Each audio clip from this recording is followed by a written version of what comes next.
Tara ulit pre, ulitin natin yung tungkol dito. Yung naunang video ko kaninang umaga. Papart 2 natin para medyo mas malalim yung maintindihan natin dito tungkol sa continuity and grounding. Ngayon, shortcut na natin, dito na tayo kagad. Wala na yung kanina yung image. Di ba?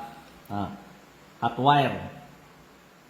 Tapos, metal. Kunyari, natanggal dyan, nadikit sa metal. Ang bagsak nun, live yung metal. Ngayon, dahil sa continuity hanggang dun sa panel board, hanggang dun sa ground bus bar, mag-trip yung breaker. Yan. Ngayon, ito naman, pag ground wire, nadikit yung palagi yan, pag kunyari naputol yan, ang didikitan kaagad yung metal yung enclosure ng wires. Didikit dyan.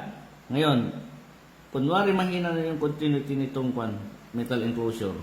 Kaya ibig sabihin, dito siya dadaan. Yan. Kaya nga isa sila, di ba? Yun, nagdikit yung brown tapos green. Enclosure tapos ground wire. Yan. Yan. Yung neutral, ang kayang gawin niyan, hindi kaya nitong dalawang to. Pero yung kaya nito, hindi din kaya ng neutral. Kasi yung neutral, siya yung bumubuo ng sirkito. Kunyari, na-design yung breaker. Ngayon, kunyari, nag-overloading, ang mag-trip breaker. Ito yung parang return doon sa breaker para mag-trip. Yun. Ito yung, anong tawag dito, yung magre-response para mag-trip yung breaker. Kasi kung hot wire lang, wala, paano mag-trip, paano din iilaw yun. Ito yung return para mag-trip yung breaker. Pag may overloading, trip yung breaker. Ngayon, dito naman sa dalawang to, kunyari natanggal tong hot wire. Kunyari na natin dito. Kunyari natanggal yan, di ba, nasa loob yan. Natanggal yan. Di ba live yan? Kasi nabalatan yan eh. Naka-tornilyo lang, naka-screw. Ngayon, natanggal na dikit sa metal. Yan. Yung metal box na yan. Dahil metal yan, tatawid. Tatawid doon. Yan, papunta sa ground wire. Ngayon, kunwari, mahina to, may putol. Kunyari, nag-loose na dyan, nag-loose na dito. Kaya nag-loose, kaya nga may ganyan, no? Kunyari, nag-loose na dito. Ang takbo niyan dito. Yan. Yan. Di ba nag-loose dyan? Balik para mag-trip yung breaker. Ngayon, kunwari, ang may problema ay yung connection ng mga metal box tapos yung mga conduit pipes. Di ba? Nadikit dyan. Yan. Papunta dyan. Ngayon, hindi na makatawid dito sa part na to. Ngayon, ang dadaluyan yan dyan. Kaya nga nakadikit palagi, di ba?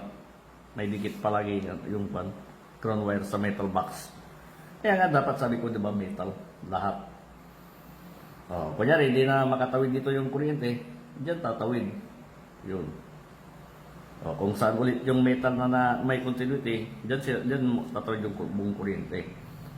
Mag-trip yung breaker kasi tatawid dyan. Puntang metal case, di ba, may continuity yan. Yan. Babalik ground. Trip yung breaker. Yan yung gamit ng ito. Itong dalawang to. Yung example ng continuity na ito, importante yan. Parang ganito. Kaya sabi ko dapat pagdating sa grounding, dapat lahat metal. Hindi pwedeng PVC. Kasi pag PVC, tingnan nyo to. Diba? I-close circuit natin, iilaw yung bumbilya. Diba? Yung umilaw. Ngayon, assume natin na hot wire to. Yan.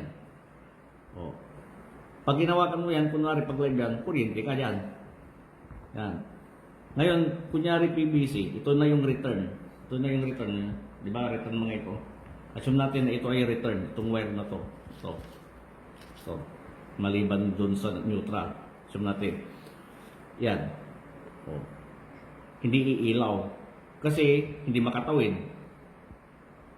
Ngayon dahil kunwari metal tayo lahat, yan, iilaw yan. Yun, iilaw. Kasi continuity. O, di ba? O. Kunwari, PVC, metal conduit. Metal conduit yan.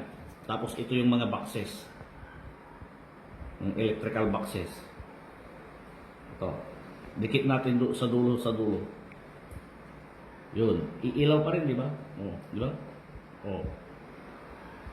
Kasi may continuity. Yan. Ito yun. Ito yung daan. Kunwari ito, may problema, dito dadaan. Para magtutulungan ng dalawang to para mabalik, para mapag-trip yung breaker. O, di ba? Ngayon, dito tayo para maintindihan natin ulit yung tungkol sa continuity. Pag continuity, pasok yung main wires mo, yung dalawang hot wire, yun yung neutral. Yung hot wire sa breaker. Yung neutral doon sa neutral bus bar. Ngayon, paano ba i-check ang continuity? Ganito yun. At kunyari, nasa loob ng wall. Hindi mo mahahawakan, hindi mo maididikit itong kamay ng tester doon sa conduit pipe. Ngayon, ganyan yan. Yan. Dikit mo yung isa dyan, tapos kaskasan mo ng konti yung casing ng panel board, dikit mo, dapat pumapalo yung tester. Yan. Yan. Dito din, ganun din. Dapat dikit mo dito, tapos metal case ng panel board, dapat pumapalo yung tester. Kasi nga, di ba, kinakaskasan mo muna to bago idikit para magkaroon ng contact yung metal to metal. Metal to metal, neutral bus bar, tapos yung casing ng panel board. Yan. Ganon din dito. Ngayon, pag may continuity ito sa body ng metal case ng panel board, pag dinikit mo yung kamay ng mga tester doon sa bus bar ng neutral tapos ground, papalo yung tester.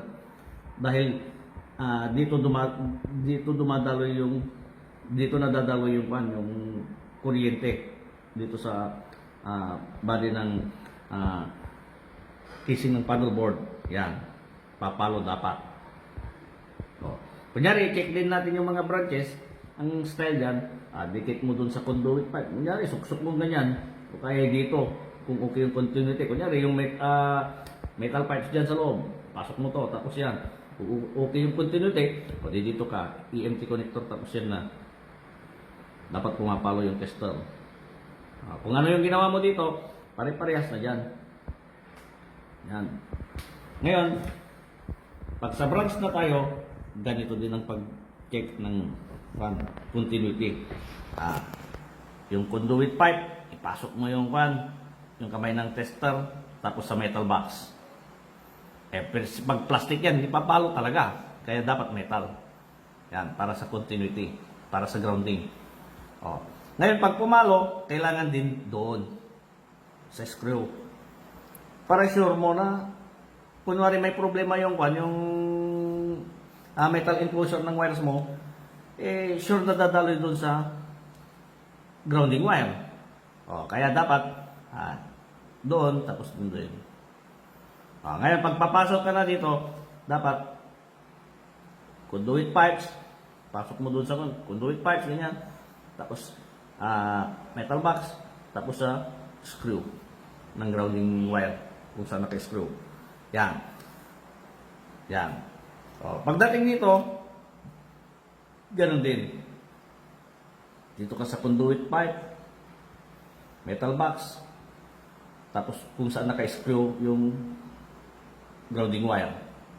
Para ma-sure mo yung continuity pag nagka-problema yung mga metal pan mo. Diba? Tapos dito, pag patawid ka dyan, ito din. Conduit pipes, metal box, tapos yung screw ng grounding wire. Pag nakapasok ka dyan, paglabas mo dito, dapat conduit pipes, tapos metal box, tapos grounding screw. Yan. Para yung grounding wire mo, tapos yung buong body ng metal enclosure mo sa wire, iisa. Kaya nga, di ba, yung presentation ko dito, tignan nyo. Di ba? Yung grounding wire, nakadikit yung presentation ko sa di ba? Sa metal enclosure. Yun. Ito yung metal enclosure. Yung dinaanan ng mga wire sa loob. Yan. Di ba? Ngayon, ito naman. Ito metal to. Na ini-screw doon, ini-screw doon. Metal yan.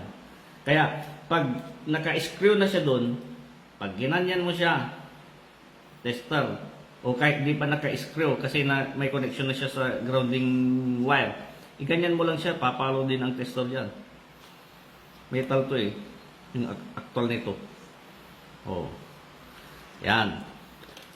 Diyan, ganyan ka-importante yung metal sa mga, anong tawag dito, sa electrical wirings pagdating sa grounding. Okay.